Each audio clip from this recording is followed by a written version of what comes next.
Bonjour peuple congolais, ça dépend de RO Bozali Kolonanga, de Christian Boulabiama, membre peuple Mokonzi, peuple souverain, combattant, résistant, révolutionnaire, PNI et les politiciens non institutionnels. Bande Konangai, PNI et les politiciens non institutionnels, donc Engolo Magamebele. Engolo Magamebele, c'est-à-dire que, donc, ça dit, Nazali, politicien, Oyo, Azana Kata Batimate. Nazali, politicien, Oyo, Nazali, Koloba, makambo nazali ko mona et puis makambo ezali ya solo politicien za na bâtiment azali corrompu azali ko banga koloba ya ngwana bisoto mibengi PNI politicien non institutionnel bande ko ngai donc avant to kota na mozindo to ko tiela bino hymne national Simon ya peuple congolais hymne national oyo esangisa biso des générations donc ezali idéologie au Mobutu ayaki nango bien que les lois azali te mais pérennisation dans les alliés, donc tous alliés qu'on s'assumer et les autres sentir vraiment donc au vide des alliés, to sentir vraiment que mboka na biso ba lingi ba teka yango, ba teki yango bazo lingande neti to bima. Ezali ba teki londa kusuko batu ba ye pour na ba déguerpir yo. C'est que makambo ezali ko sama na Congo. Lelo ba Moïse soki Moïse Nyarugabo bazali koloba, bazali Chougobert bazali koloba, babulu bazali koloba, Congolais ya mokonzi aza koloba te. Congolais oyo mibengi Congolais azali koloba te. Yango wana biso toza ko soutenir Moindo Nzinga. Mobali azaka ndenge wana. Et puis to ko soutenir batu nyonso o bazali na idéologie wana. Donc mboka na biso bakoki ko kata ngo jamais. Et Rwandais a s'imposer non et ça man nulle part. Soki Nyarugabo amone biso toza ba yuma. Soki Azarias amone biso ba yuma. Bangone baza ba vrai yuma. Soki bango amone ba Congolais baza rande makama ba Congolais za makama ba musicien et ça bisoté. Je me répète, soki bango ba mona ke biso toza ba bilolé na bango, biso toza ba bosusu na bango, nde ba mongo ba lobaka et que biso mentalité à biso, mentalité profondément ba Congolais et ça mentalité ba musicien ba comédien o bango ba kanga o bango ba joie que ba Congolais ba raisonnaka raisonnement donc ba Congolais ali ndenge ba musicien Congolais ba raisonnaka pas nous autres yangona Nyarugabo nazali ko yebsa ye Nyarugabo il a quel âge Azarias il a quel âge pour le ba ya ba maté biso ba ko maté bato ba mataka bisoté donc lelo Félix Antoine Tshilombo azali wana bino to check ye bisoté et accord na bino to yebi yango te yango to za ko loba accord na bino to yebi yango te donc to za ko loba ngo sans embâche ni détour donc bandeko na ngai bo yoka malamu bo prêter attention puisque confusion ezali mingi na niveau ya mboka Congo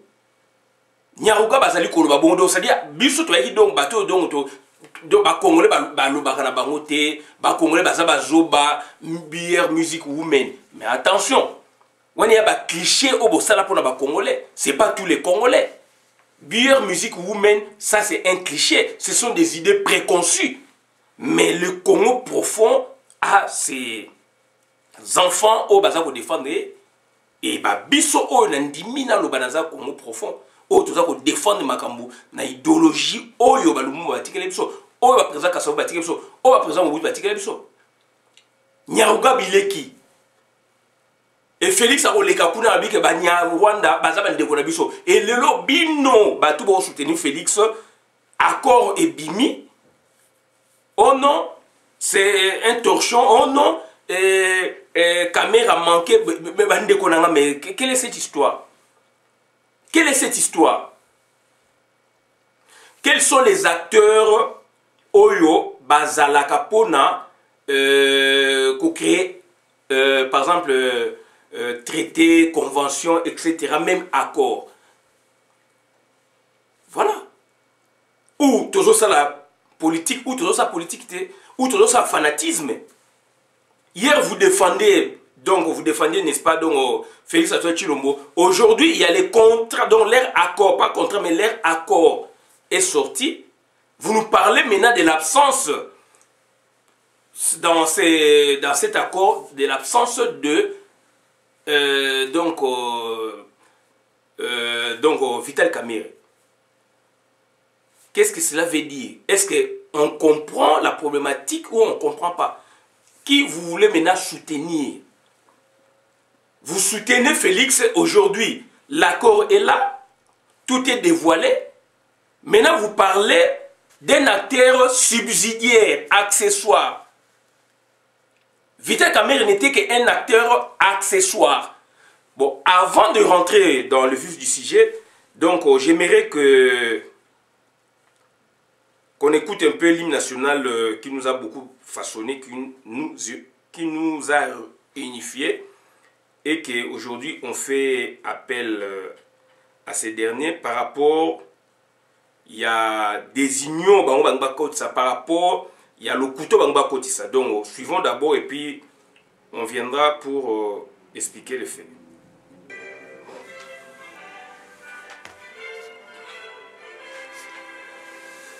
Zaïwa dans la paix, et puis nous.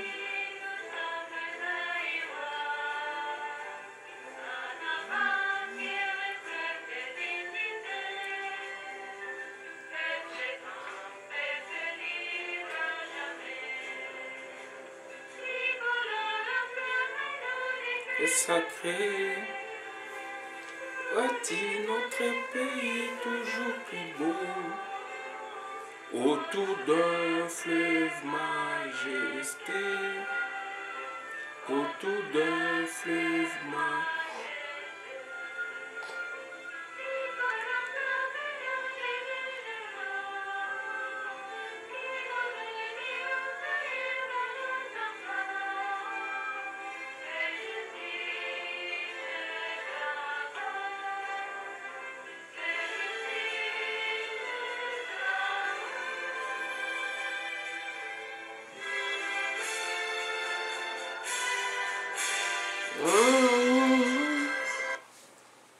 Bandeko na ngai, donc ndenge tozali koloba ezali regrettable pona kotambusa mboka esengeli batu nyonso boza na même direction. Et ni koloba teke koza na même direction ke bino tu opinion ezala ndenge moko ke monopartisme non, bloc unique non. C'est-à-dire mutu na mutu azali donc na opinion na ye. Mais pour l'intérêt supérieur ya mboka, biso tout dirigé, maïle na biso donc na liboso na direction moko pour na mboka ekene na nzela moko ya rai. Tozali komona ngo ana poto.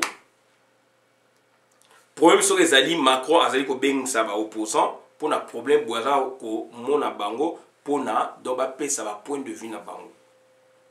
Ezali ko sala esengo. Dernièrement a remisaki donc ba opposant nyoso ba yaki ba kutanaki na Premier ministre. Il y a une année, 2 ans, Macron, même Hollande, a bengisaki, chaque président, s'il y a un problème, il a bengisa. Mais chacun a ça pour défendre l'idéologie, mais pour intérêt supérieur à Mboka, basangasa kamaïle. Basalaka donc makambu na vision moko. Mais biso, ezali mawa mingi, ezali pasi mingi batu bandima basomba bango batu bazali dépouiller na nationalisme batu bazali dépouiller donc osali na patriotisme de patriotisme pour na bango ezalité nationalisme pour na bango ezalité donc bazo ça la confusion te mais baza ko sala ngo exprès. Félix Antoine Tshilombo ayebi ke Banyamulenge bazara ba congolais papa wa botaye alobaki ya kozongisa Hippolyte Kanambe na Rwanda. Alors Hippolyte Kanambe azali donc na bango ba Banyamulenge. Félix était à ses côtés. Aïki peme na papa nae. Papa nae a koufi pour ba confondre ba congolais o bazali neti donc qui dit ba o bazali ko comprendre te ba zui maloba ba tiesi Félix na munoko pour na azong sango asanzela ngo bino. Banyamulenge bazali ba congolais bobeti maboko. Na Congo kuna batu mutu moko ya IDPS na sanzete aza koloba Banyamulenge pona ye donc là maintenant il fait sa science. A comme si Boucho ba oyo président na ye fondateur donc baza fondateur ye na mama na ye ba créer IDPS wa bango oyo bango ba vandela na sanzete aleki na ba chaîne aza koloba ke oui pour naie ba nyamulenge bazali ba congolais puisque atali na ba pays moko te tribu wana ezali donc conclusion naie tribu eza na Congo pour nini Félix aloba ibiloko ndengwana sans faire allusion à l'histoire, sans faire allusion donc, c'est-à-dire dans le contexte, sans faire allusion, n'est-ce pas donc, on a véracité des faits. Biso to yaki était indépendant du Congo. Bango non bakoma ki donc bakabola ki bango te, bango donc ba bengana ki Henri Morton Stalé, ba bengana ki explorateur. Ta bakaboli Afrique oui, mais bango bakabola était bakabi. Biso bakaboli mais bango bakabi. Na Bismarck, empereur, je pense, il y a allemand natangwan. Voilà, mais bon, donc, c'est-à-dire, autant la histoire, Rwanda, c'est une création, donc, il y a colonisation, biso za création, colonisation, na loba yango bandakala, biso za addition de terre, ba katinda ma royaume Congo, ba katinda mu ya royaume Lunda, ba kati royaume Luba, Lunda, Kuba, et kota pe na Angola, na ba Zambie, na bani, ba kata yango, bazui ba partir na Congo et ça na Gabon Congo Brazza Angola Kinshasa ba kati yango na Gabon ba tiki ndambo bazui ba mabele ya ba clan ya batu ya ba tribu ya batu ya betina batu ba sangi c'est addition de peuple et de terre. Mais Rwanda botanga histoire donc c'est-à-dire c'est une colonisation ancienne. Enfin c'est pas une colonisation pardon. Rwanda n'est pas une création de la colonisation. Donc c'est le Rwanda existe donc déjà vers le XIIIe siècle. Le Rwanda fut un grand royaume, un ensemble de royaumes, 50 au total. Et le lot Félix Antoine Tshilombo a commis ma bêtise, ma belé a commis à Félix T. Ma belé a commis à Ngaïté. Tous années bakitani à ma belé wana. Ma belé a commis à papa Félix T. Ma belé a commis à papa Nangati. Tous années papa na biso bakitani à ma belé wana. De tout ça la distingue, attention. Un chef coutumier, Azalion a représenté à Batou, donc a représenté ma belé, bah esprit lié à ma belé, n'a pouvoir azana ancestral. Sauf qu'à sali ma bé Batou bakolongolaye. Batou bakolongolaye. Population qu'on constate, famille naé donc on va constater famille naé bako changer roi, bako changer chef coutumier, ba changer rabango. De base, bah simple représenter un peuple. Et boni Félix a loba pour na ekomane ti batu ba ndima yango. Makambo Félix a salaki et talibisoté. Yango na to tangela bino puisque donc accord wane bimi pour lele. Et alors tout autour il y a compréhension, bouzo be koti lisusu il y a ba congolais. Et ba congolais on sotel bien ni bazali batu ya Félix. De Bangalak Sabino ke wane zali yangote. Mais on voit signature il y a Hippolyte Kanambe à poser sur le document, on voit à poser sur le document la signature de Félix Antoine Tshilombo. Et Sengeli Félix Antoine Tshilombo ba le document les a yangote. Pour le document ba bimisa les donc FCC. Supposons que donc eloko wana ezali mabe, mais tout en nos réflexions eloko wana eza mabe, eza lokuta to zone hypothèse wana, mais to réfléchir aussi sur base ya fausseté wana totale.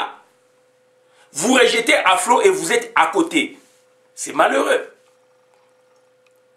Tozo la nini na kati wana. Félix donc na mboka bandibu ba bomaye. Hippolyte Kanambe na mboka bandibu akufa kala. Nyarugwabu na mboka bandibu ba bomaye. Roubert na mboka bandibu na parlement na ngai ko bimate le même jour. Jeannette Kanambe ngai ko bimate le même jour. Peuple congolais ngai ko zinga. Palais du peuple. Mobule ngai na Kinshasa. Na palais du peuple la banga bomadon na ba mboka organisé ba mboka bandibu batouana banga base a descendu sur place. Yangona mentalité tozali koloba eza na Kivu. Kivu dans son entièreté. Et toloba yango mentalité on a Kivu soki eza na Kinshasa. Kinshasa eza donc puisque siège de l'institution donc ba Rwanda banga bakini. Esprit ya bato Kivu, ya Ituri, ya Bunia, ya Masisi, ya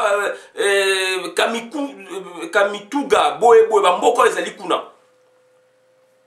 Bukavu Goma esprit ezali kuna ba Beni Butembo esprit ezali wana soki ezali na Kinshasa ezalaki enge oza libéré. Moindo azui courage mobali aza bongo azali kivusien alakisi bino ba Kinois alakisi ba Congolais ke biso ba Congolais tozalaka nde boye na kati na ye c'est Lumumba incarné alakisi ke biso ba Congolais tozalaka boye tokotikela bango boye te. Donc bandeko na ngai accord wana ebimi nga na zwi yango comme ezali vrai accord puisque na notion ya accord na notion même ya contrat accord eza contraté accord eza contraté to faire attention accord eza contraté donc oyo toza donc côté donc politique ou diplomatique donc ça dit tozali en face na accord. Accord, bazouakango synonyme na traité, bazouakango synonyme na entente, etc. Déjà, ba yokani, bazoupe ba témoin ba tché. Comment si ko biso sengeli to bimana mozanga wana, c'est ça notre problème. Félix na mboka oza organisé za mutu ya sakufakala. Puis ça a dit très très. Trop de supputation autour. Croyant qu'il fait ceci, oh, il fallait Zalawana, il fallait Azana Nakati, à étudier Bango, pour na abengana Bango, Ndekonanga. Est-ce que Makamoni Sama Ndengon? Moutasali traîtrise naïe. Félix Débat, Batona, a l'obakate, a zappé de l'eau qu'on l'obate. Makamezali simple, net. Armée na bino bana basimian. Nyaruga ba utu kolaksa bino. Nyaruga baza koloba lelo. Soki to na président de la République, ou ba bengi président de la République, un garçon de Tolobaka. Nyaruga bo akangama, oyo Rubewa akangama, bo bakama et d'ailleurs les politiques kana media nga ko kima Congo ba za na prison ba za na cimetière. Ndeko na makambo ezali ko sama polele na misu na biso bo na 21e siècle. Vous allez comprendre plus au tien motema penchant on a ya tribu makile gangi penchant on a ya ethnie makile gangi au tien penchant on a donc ya munoko mboka makile gangi siko bokoya ko kosa batu biso toza pour détruire ba argument na bino tozali prêt nous sommes bien outillés on va détruire vos arguments on va détruire bien vos arguments donc bandeko na ngai eloko tongoto lo bayango yo. Donc, c'est-à-dire, il y a eu pré-accord. Pré-accord, ils allaient donc Nairobi. Oh, Félix Aloba, Lobaga, c'est ça le pré-accord. Pré-accord, il y a des gens qui préparent un accord. Est-ce que nous avons pour yo Oloba Lelo Boye, que Kamera Zalité, Kamera représente quoi dans les Tuchipawe, Toloba Yango? Toloba Yango. Azali valé, azali domestique, ba itisakaye, puisque c'est un outil modéré. Azali pour ça, ba stratégie pour la survivre. Et na loba yango, ba ko pesa kaye bo konju oye, azali ko aspirer te. Ba ko pesa kaye te. Donc, ba touti, bazali ba conflit, ba outou. Kamera azali modéré, mais c'est un dangereux au regard à ba touti. Puis bah tout basali tellement fin na ba esprit na bango na recherche na bango baza ko utiliser ba outil modéré na moment bo po ba débloquer situation ba ju ba caméra na moment bo bango ba récupérer basali yango na RCD 1 2 3 jusqu'à ce que et comment que accord à Lusaka accord à San City pour ba signer ba makambu donc boke kende na ba élection na transition puis élection donc il y a qui Robert Amteye ko za solo na suka. Mais bah domestique ne zaini ni wamba di wamba domestique ne muso zaini nani donc Zaidi Ngoma domestique ne muso zaini ni Emile Ilunga domestique ne muso zaini nani Onosumba après la souka yé mo ba yoko za masolo akeine na bureau batu ba na terrain batu na ba zoba na bango après ba kongo pesa ba ministère c'était salaire cadeau c'est fini yé mo a zoki 9 ministère a outi ko rappeler biso mo lelo Roubert a 9 ministères régaliens, il y a Mboka. pour en faire quoi? Pour créer ma stratégie ndenge nini ba ko détruire Congo lobby. Et Félix était où? Il était où? Bandeko nanga donc vous manquez d'arguments, vous les gens qui supportent n'est-ce pas vous les gens qui supportez n'est-ce pas Félix Antoine Tshilombo, vous manquez d'arguments et maintenant vous voulez vous appuyer du côté des Kamere puisqu'il serait absent donc dans la signature même, donc il y a accord au Ebimi. Et ceci faisant, donc beaucoup de Ebimi, ça accord ou est faux. Faux par rapport à quoi? Faux par rapport à quoi? Donc ça dit bonjour donc anglais à pouvoir n'exalité. Faux par rapport à quoi? Les vrais détenteurs à pouvoir ils tout. Ils créent leur stratégie dans une de qu'on a bango ya Rwandais Kamere domestique pour débloquer la situation moyennant quelque chose si baza a besoin c'est tout. Donc yem dakene ko préparer, c'est la même chose n'engez à traiter et accords internationaux pour que le chef de gouvernement ou le premier ministre vienne, n'est-ce pas, ratifier. Moutaoucha ba paraf, c'est le ministre tutelle par exemple va préparer à terrain. Ministre à tutelle va déjà bien avant va créer une sorte de rencontre ou donc commission va étudier un jour, 2 jours, 3 jours avant le président de la République ou le chef de gouvernement viennent maintenant pour ratifier pour na écoute na ordonnancement juridique ya mboka na côté na biso tozali na conception moniste. Quand un président de la République, chef de gouvernement, par exemple, un président de la République pour le cas du Congo, na France aussi pareil, quand un président de la République signe un traité ou une convention ou un accord donc, au niveau international, donc c'est-à-dire ça rentre directement dans l'ordonnancement juridique congolais. Donc c'est-à-dire, et on a soutenu un débat dans le Parlement, naza kolobayango, bah confusion et ça mis trop. J'en profite pour en parler, s'il vous plaît, s'il vous plaît. Les cas éloquents maintenant, on parle d'accord. Yape boé oyo Hippolyte Kanambe asali yango na Félix Antoine Tshilombo. C'est un cas d'école oyo et c'est ngeli saisir yango pour na to expliquer à nouveau. Na parla makabako cadre ngai. Na expliquer yango sur le plan juridique. Il y a les raisonnements selon le bon sens de quelqu'un. Mais eux, ils ont le bon sens juridique ou politique. Ils ont le bon sens littéraire. Il faut faire attention. Puisque un juriste, quand il prend, par exemple, l'accord, il va voir ça sous l'angle juridique. Il a une interprétation spécifique par rapport au droit. Mais les autres personnes,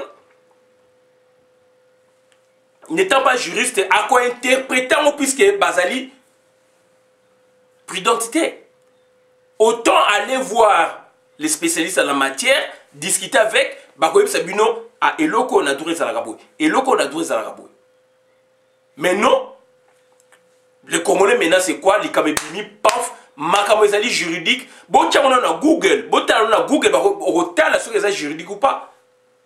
Chose juridique ou pas, on a une explication dans Google. Bon, exploiter même Google. Accord cadre jamais et qu'il n'y a pas parlement. Jamais qu'il n'y a pas parlement. Mais du moins le processus. Quand le gouvernement s'engage, quand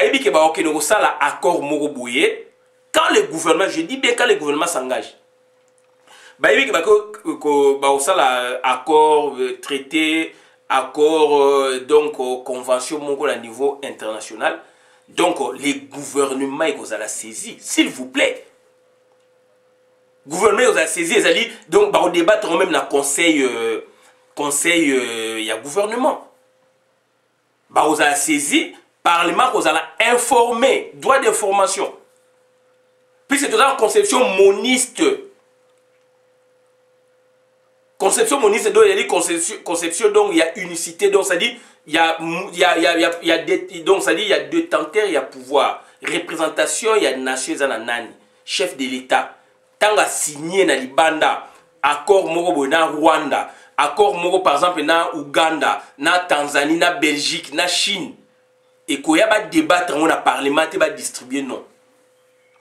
Donc, Parlement, et qu'on a décision de la gouvernement avant accord. Bah, qu'on parle au gouvernement, bah, qu'on a informé le procès verbal et qu'on y a bana.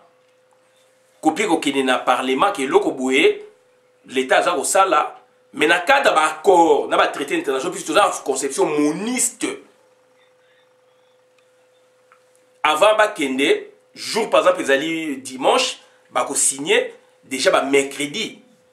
Ministre des Affaires étrangères, na ministre de la tutelle, bah, pour préparer le dossier, bango bah, paraf. Et bah, na ministre des Affaires étrangères, na ministre de la tutelle, s'il en faut, bah, paraf. Après, le président République, bah, chef à gouvernement, na pays le quoi italien, bah, chef à gouvernement allemand, bah, on est bah, président, mais bah, on est moutou, bah, bah, signé. Chef à gouvernement ou président de la République va signer la Belgique, chef à gouvernement ou président de la République va signer. Dès ce que ça va signer, donc et na ordonnancement juridique ya Congo. Ya mboka na bino ba ko discuter on na parlement te. Toyo kana une fois pour toutes. Ba ko discuter on na parlement te. Raison pour laquelle na sala vidéo général bon accord cadre ba ko discuter on na parlement te, d'autant que le parlement a été informé à partir du gouvernement. C'est ça donc le système moniste. France Pézali Bongo. Si il y a le système dualiste, c'est ce que Zali. Donc, Oyo Batumi Bazali ko kanisa, eza ba idée au bazanango. Eza ma bête, mais sauf que biso option na biso Zali moniste, eza dualiste. Donc, Angleterre azala nango. Tous les cas Angleterre, ils ont un système dualiste. Je pense Belgique aussi, il faut la vérifier, mais Bissot a hérité. En fait, Belgique a dirigé Bissot, mais l'institution Mingi a hérité, ils ont la forme de la France. Puisque la Belgique, ils ont s'inspiré Mingi de la France. Et s'inspirer à la création de Mingi, ils s'inspirent Mingi de la France. Donc pourquoi pas Bissot de royaume? Mais Bissot comme État, comme République. Et dans la République, il y a un président de la République, alors que la Belgique, il y a un roi depuis la création d'Ango. On coloniser Bissot. Donc on a copié sur la France. D'où il fonctionnement, il y a fonctionnement, il y a Bissot Mingi, puisque tout ça un régime mini Bissot. Tout ça un régime donc à la base des alliés donc présidentiel, mais tout comme présidentialiste et Bissot. Donc à la base des alliés présidentiels, Yango est aux États-Unis, la France est semi-présidentielle, puisque Donald Trump est chef à gouvernement, mais ce qu'on a France, les États-Unis, donc Trump comprenez les États-Unis Mobimba, donc on a donc un système présidentiel unique dans le monde, tout le monde a un système présidentiel en France, mais non, dans le Congo, non. Vrai système présidentiel, c'est États-Unis, chef à gouvernement, chef d'administration, tout le monde a la décision. Et puis, il peut gagner l'élection. C'est le premier ministre. Si on a un système présidentiel, système semi-présidentiel n'est en France. France, c'est un semi-présidentiel. Puisque France, c'est une combinaison, il y a monarchie dans la République. Donc, vestige na bango, donc, expérience na bango, il y a monarchie, côté ça, on a 4. Donc, chef de l'État, dans le système, il y a France, c'est un monarque. À ça, là, c'est là qu'il y a premier ministre.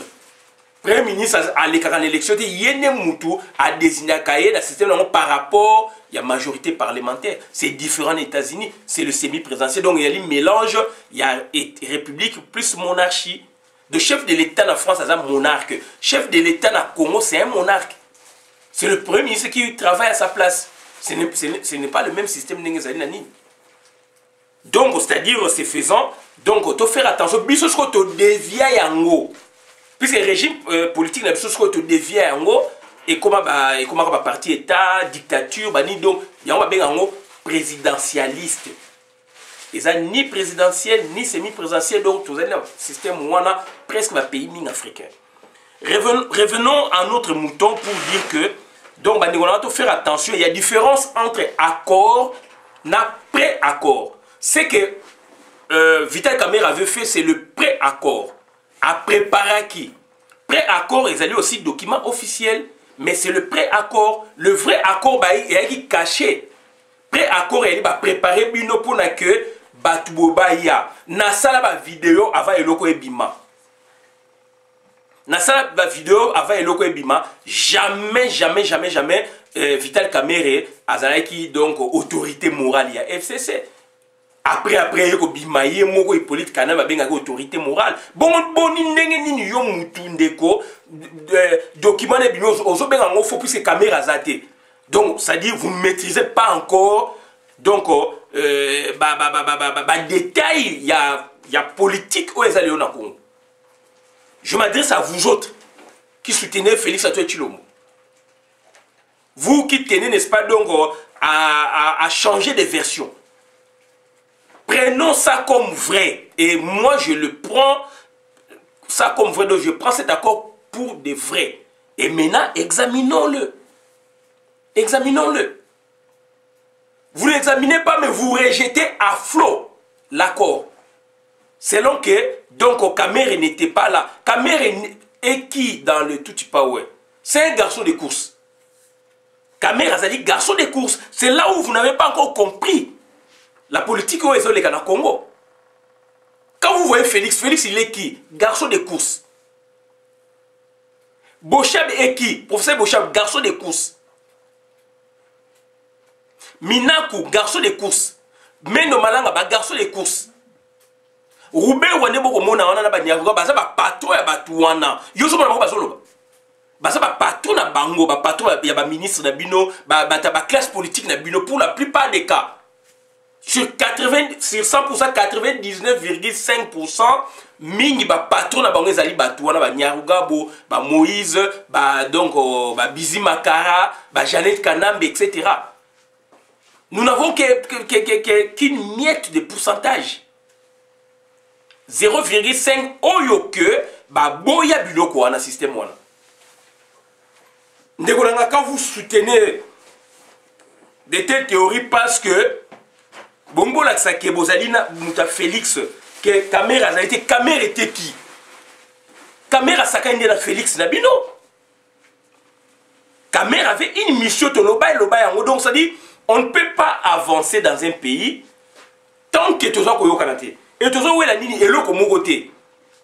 Puisque vous êtes des tribaux, c'est tout. Ou tribalistes. Puisque vous êtes des fanatiques, c'est tout. Soit vous êtes aussi corrompus, c'est tout. Et là, où est la exaté. Bonjour, le Kamerhe Azalité dans la signature wana. Il faut tout dans Kamerhe Azalité qui nani dans le régime wana. Est-ce que on va compter sur Kamerhe? Dans cette vidéo, il y a 5 ans, 6 ans. Kamerhe Azalité comme domestique. Baza ko utiliser ba pesaka ye Assemblée nationale puisqu'il avait fait un travail récompense ba tout Power ba tomoka na lobango naza ko se vanter mais naza l'unique o loba eloko wana puis na yoka ngo na ba millions na ba relation to za na ngo na ba o baza branché ba côté wana ke ba tout ba tomoka pourquoi ba pesa ye et umele yango ba longola ki ye a obligé faire démissionner et puis après sikoyo ba nyokola ki ye azali ko vivre mais ayi so ba moyen te lokwa ba bizi makara banani ba nyaruga ou bana basa mbongo koleka Kamerhe c'est l'air domestique puisque azali ou tout modéré ba tout chikulende ba patron ba ina système wana Congo ba yesu ko sakana nesko tout wana représentant na bango donc Vital Kamerhe sakani na Félix Antoine Tshilombo. C'est un manipulateur. Yango yonde kodongo so ba ke Kamerhe azate. Kamerhe représente quoi na Tutsi-Power? Il est qui dans le Tutsi-Power? L'ère domestique. Félix, il est qui dans le Tutsi-Power aujourd'hui? C'est l'ère domestique. Et Kamerhe avait joué avec Félix comme un enfant. Combien de photos babilo kwana? D'où maintenant, Kamerhe na Félix bakene ko préparer le vrai accord, on a dit pré-accord. Ba annoncer na monde makamu oyo ko salama. Et kenega la procédure ndenge zalaka ba traité accord international y a 2 phases s'il vous plaît, juridiquement parlant.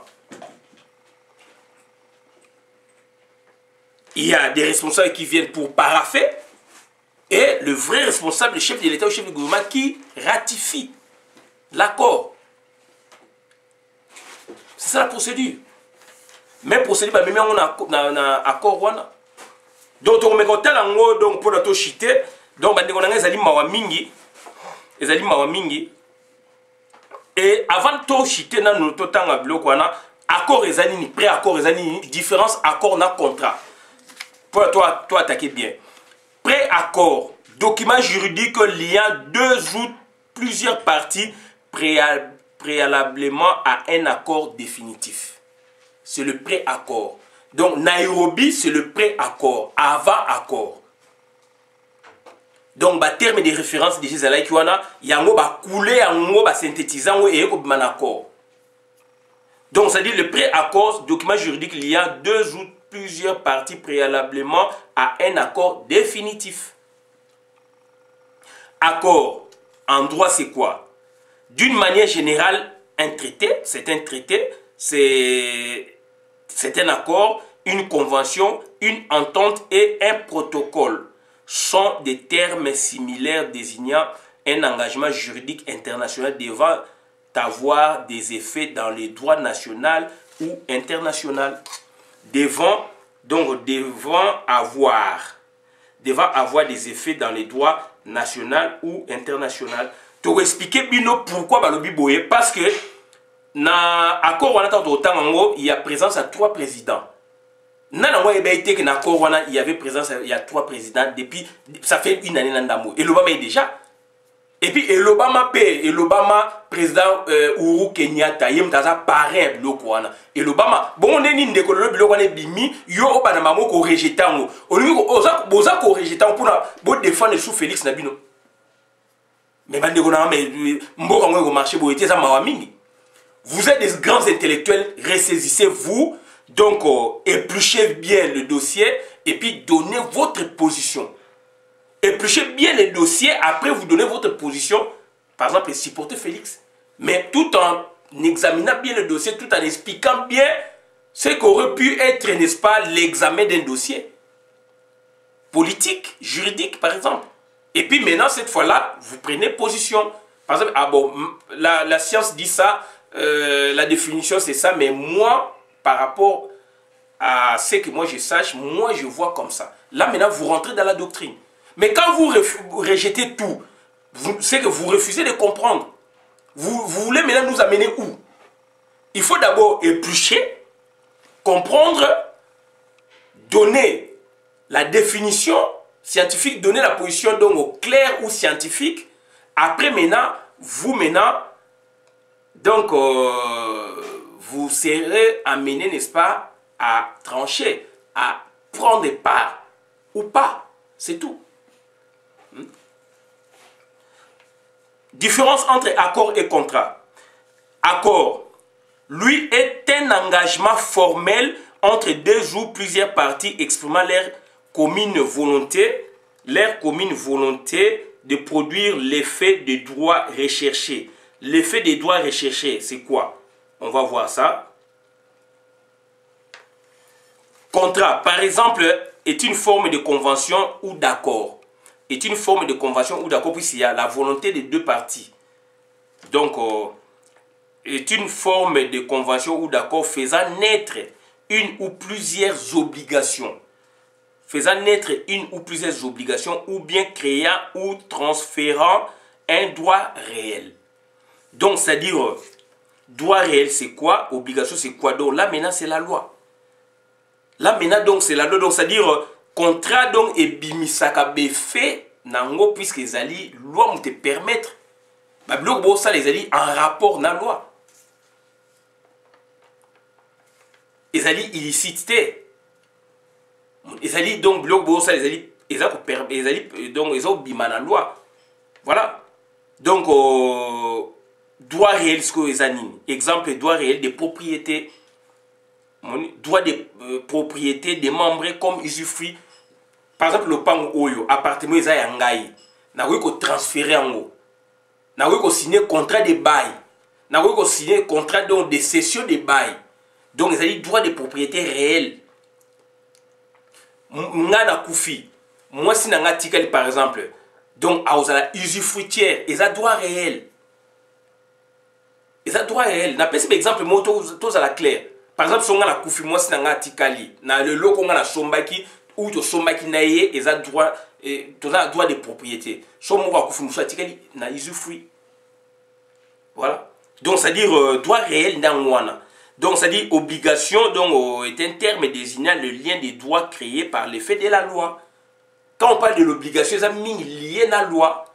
Donc, créé par l'effet de la loi ou par la volonté de celui ou de ceux qui s'engagent en vue de fournir ou de recevoir un bien ou une prestation. Contraire, il y a donc, entre deux personnes. Mais par contre, donc, différence, il y a accord, il n'y a pas d'obligation réelle. Accord, il n'y a pas d'obligation réelle. Il y a un moni, donc normalement, il y a des pactes secrets. Donc, enfin, ça dit pacte. Si vous avez bimine et commis bon. Donc, ça dit, donc, il y a des pactes mon secret. Donc, ça dit accord, lui, est un engagement formel entre deux ou plusieurs parties exprimant leur commune volonté de produire l'effet des droits recherchés. Quel est l'effet des droits recherchés dans l'accord la paix, soi-disant la paix. Est-ce qu'on a vécu cette paix? Donc, voilà la différence entre accord et contrat. Et puis, si on a un pré-accord. Et puis, on a un accord, Nairobi est pré-accord. Kingaka, c'est un accord. Donc, c'est très important. Donc, ça va détail très important. Donc, et Félix, alors ça va scénario na consultation. Qu'est-ce qu'il va faire? Donc, Azali, donc Félix entre accord et consultation. Et qu'est-ce qu'il va produire? Du mensonge. Qu'est-ce qu'il va nous produire? Du mensonge, de la démagogie. Du mensonge et de la démagogie. Alors, qu'on s'abat, puisque consultation, Azali, donc, aligné Koyoka Bino au maximum.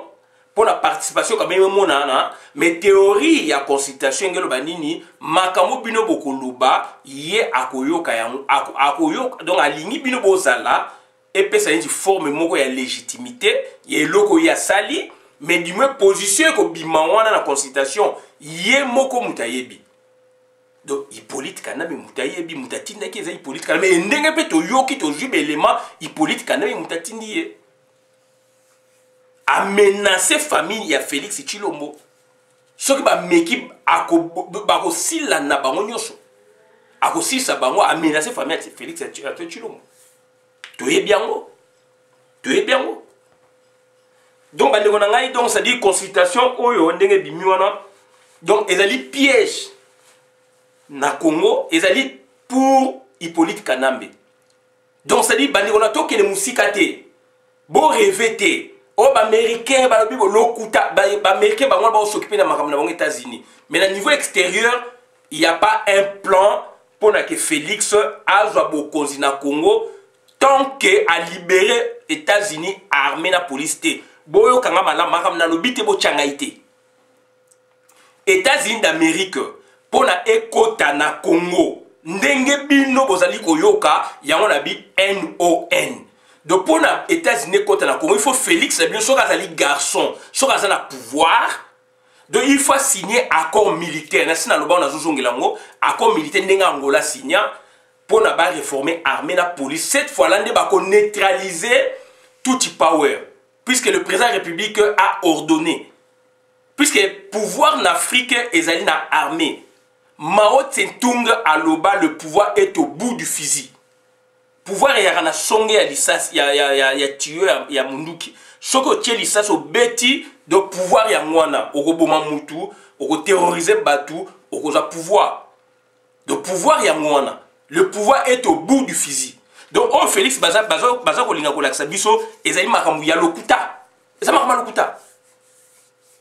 lokuta yango tozo koyebisa bino bandeko na bo faire attention na makambo ozali koyoka États-Unis ou Américains ba côté ou ba koyi kokota mais ba ye wana te je le confirme même pas bazali te pour na ba ya basala makambo bino kanisa s'il y a kala ezali ko sala ba coup sans autorisation du président de la République na bango FBI azalaka mingi nde na niveau ya kati ya mboka na bango. Soki problème bini libanda, par exemple ambassade ya États-Unis problème bimi kuna ba bombe américain moko bo. Wana nde ça c'est FBI bimaka na États-Unis na intérieur États-Unis et kei ko sala ba enquête na mboka wana. Wana FBI. Sikoyo CIA ezali sikoyo service à renseignement monene na niveau dongo ya États-Unis ezali ko bima ezali autonome. Directeur ya CIA azali na programme na ye ya ye moko oyo que a moni mboka boye paf ba kei ba longo le président de la République puisqu'ils ont les moyens. Ils ont les moyens, ils ont donc les outils à travail. Mais bah outils juridiques, ce n'est pas outils donc outils juridiques à travail. Mais juste à un certain moment, vers les années 2000, avant Barack Obama, Akoma, ne ba fusionner. Donc ça dit ba travailler CIA a koyusu ko bimaka ye mokoté sans passer par le président de la République. Il faut président de la République appeler ça accord pour la CIA et bima. Et depuis ce temps-là, ngai na yo nde tokomi ko supité. Ah ba américain ba yaki, ah bobo ba yaki, CIA et yaka bongote. Pour les soldats américains ba bima, ba ya ndenge yo zo kanisa, il faut accord et salama. Président de la République faut signer. Président de la République n'a pas pour la signer et yé banaka pe président de la République n'a pas pe à signer. Et yé banaka.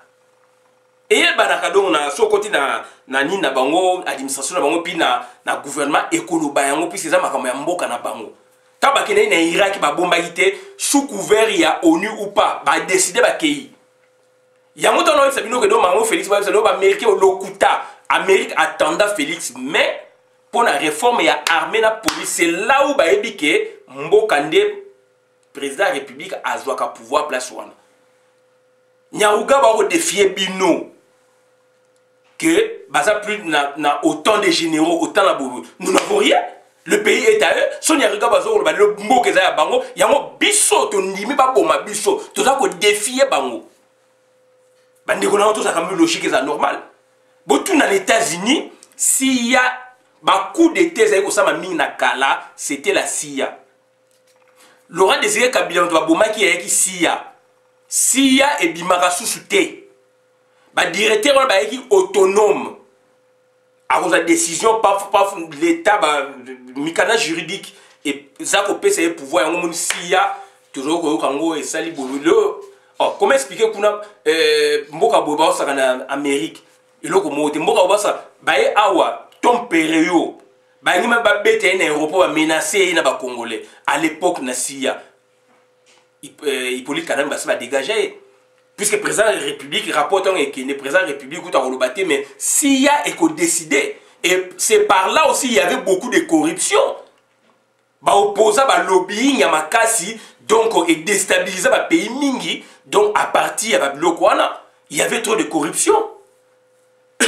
Et président mingi donc dictateur na ba monde ba vanda ki ndengwana puisque CIA eza ko protéger bango président république nazo que ne vers la CIA siko CIA siko e comme ko dépendre de la président république ba osa musala bango mais tant que le président république n'a pas donné l'aval CIA e ko bimate mikanda na États-Unis ba changer yango donc ndeko soko yebite tuna bat baza na États-Unis voilà ba makambo to yinde ko fuya na États-Unis yango. Oh Félix américain bobo lokuta. Donc bande ko ngai donc total makam oyo na lobby pour la to chité wana. Donc bande ko ngai ezali passe mingi, ezali passe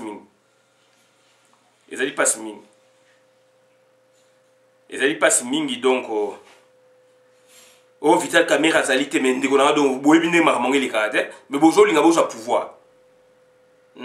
Boyebi nde makambo ngeli kate mais bozo linga bozo pouvoir.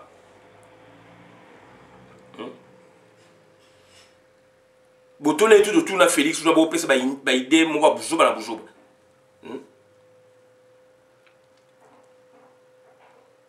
Ezama mingi. Accord yango e bimi non puisque nini dongo makamwa ndenge bimi dongo eza yango te pona bino donc il faut Vital Kamerhe. Vital Kamerhe représente qui ou quoi là-bas? Il est qui dans les Tutsi Power? C'est un valet, c'est un domestique, c'est un affaire de course, c'est tout. Bonjour raison ndenge.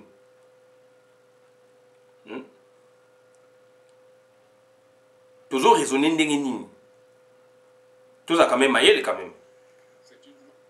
Tout ça quand même maïle. Donc nazo luka donc place to chité awa na mona kiango ezali wapi susu. Na mona kiango même ndeko nangeza mawa mingi. Accord ebimi o ya moté. Eloko bimi o ya moté mais finalement ce que bolingi nini. Bolingi ka bo soutenir Félix na ba bêtise. Bolingi ka bo soutenir Félix na bino na ba bêtise.